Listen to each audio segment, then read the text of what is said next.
Hello, my name is Amanda Dahlgren, and this is a presentation on the photographer Louis Wicks Hine. This quote really sums up Hine's work. He was a social documentary photographer, and he really had an eye for composition, for posing, and because of that, he really got people to care about his portrait subjects. Hine was born in 1874 in Wisconsin, and his first job was working in an upholstery factory. He was 16 years old when he started, where he worked 13 hours a day, 6 days a week for $4 a week. And the thinking is that that's where he really developed an understanding of the plight of child workers. He enrolled in college at the age of 26, where he studied sociology and teaching.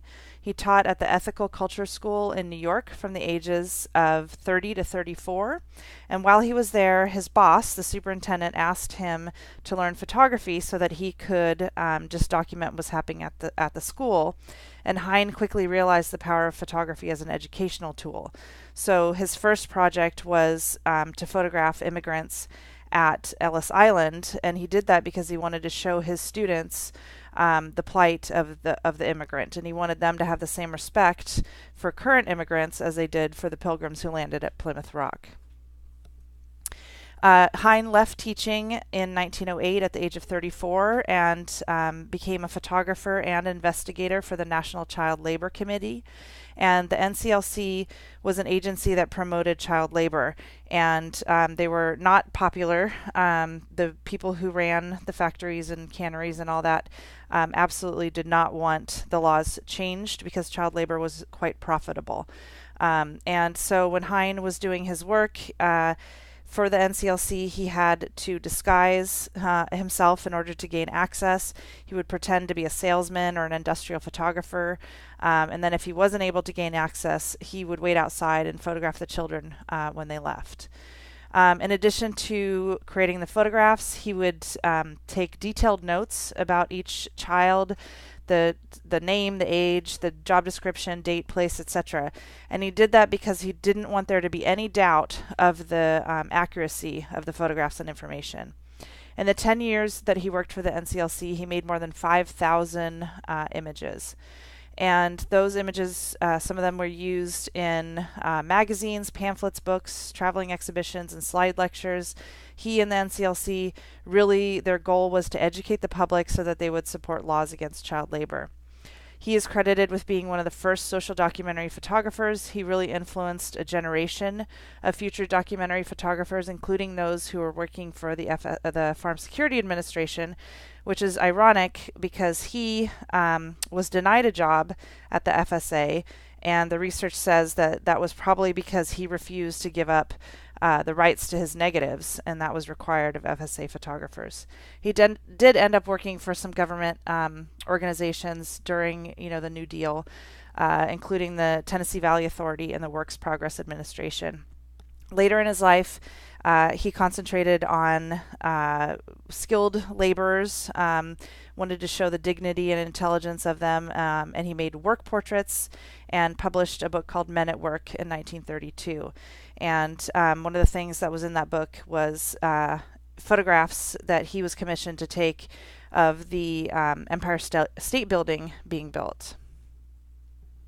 So here we see one of the photographs from when he was still a teacher, and he was photographing the immigrants coming to Ellis Island in order to educate his students. So these first three images are from that project. They're all from 1905. And then we get into his work for the NCLC here.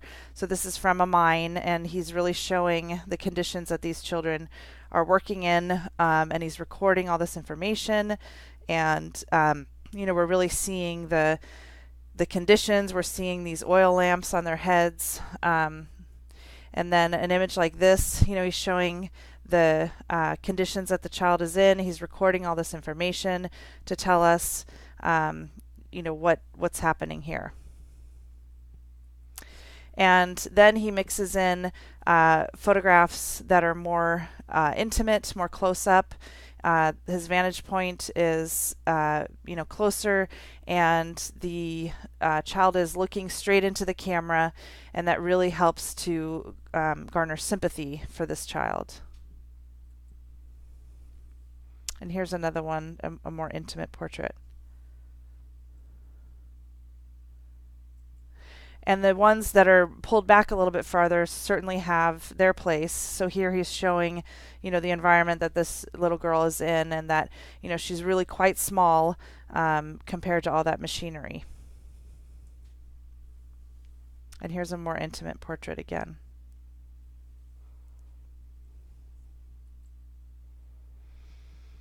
He went to farms and mills and canneries and factories. He was in the city. And here we see another example of just, all the detail that he would record about this young man that really tells us quite a lot of information about him, even beyond just that photograph.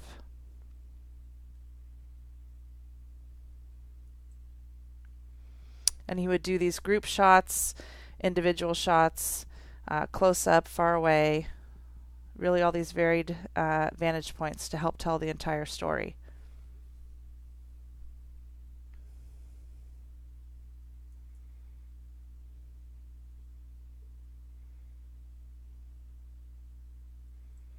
And sometimes he would even include quotes from the children in his captions. So here we get to see that she says, "No, I don't like it very much." And in this next photograph, this is a 5-year-old boy, and the mother actually provides a quote here, and Hein records it, with all the kind of slang and kind of broken English there. And here in 1920, we see one of the work portraits that he started working on, and that was included in the Men at Work series. And here's an example of one of the photographs that he took when he was commissioned to photograph the people building the Empire State Building.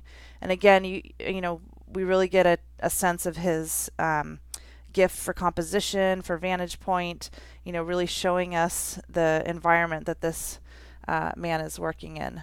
And here, it's quite dizzying to kind of see this, the city down there, and just how precarious it looks. And we really get a sense of Hein, kind of taking his own life in his hands as well. So in terms of his significance, again, he was a self-taught photographer. He really wasn't an art photographer. So at a time when Stieglitz and the photo secession were really, in 1902 trying to be taken seriously as artists, doing pictorialism, and then kind of transitioning into modernism, Hein really wasn't interested in any of that. He was just, documenting. So even though his images look modern in the sense that they are straight photographs and they are, he had an eye for composition, he wouldn't really be called a modernist photographer. The halftone printing process was really important for the work he did. He made his photographs with the gelatin silver process, but then they were reproduced using the halftone printing process. And that's what allowed the NCLC to really get his images and text out there to everybody. According to historian Naomi Rosenblum, Hein's photographs transcend basic documentation, and what he sought he sought out poses, facial expressions, and gestures that not only would be perceived as truthful, but would also stir the viewer's sympathy and spur them to action. And that really, again, sums up what Hein was all about, truthful yet sympathetic. He really had a huge impact on social reform. It took quite a while, but 30 years after he started the project during the Depression, President FDR signed the Fair Labor Standards Act, which, among other things, placed limits on many forms of child labor, and those laws still survive today.